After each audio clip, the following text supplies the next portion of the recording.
استمتعت بأولى العملاقتين. كما ذكرت لكم الليلة لقاء عملاقتين في الأصوات والمسيرة والأنماط والنجاحات حتى في النفسيات. الليلة كل الشام أتت.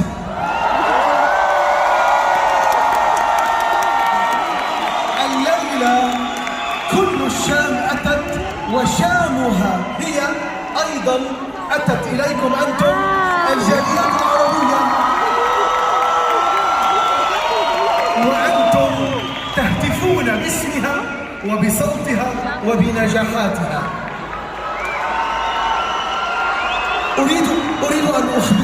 أريد أن أخبركم سرا تعرفت إليها منذ ما يقارب 20 عام، وأقسم يمين الله أنها المرة الأولى التي فيها أراها متوترة ومستعدة، لأن هذه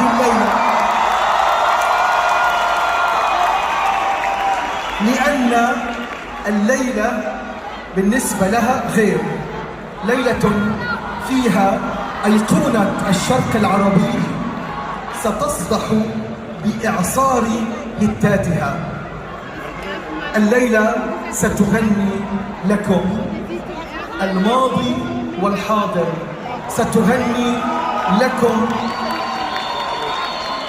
ستغني لكم الليلة الماضي الجميل من الزمن الجميل، والحاضر المعاصر، والمستقبل الذي يقدم علينا.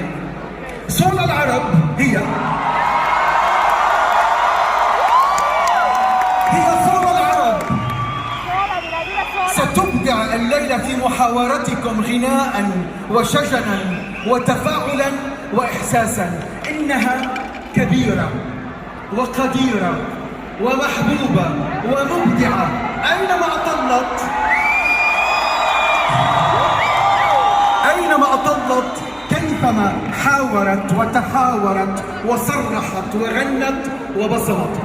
هل تريدون أن نرفع ونعلي دوز الحماس؟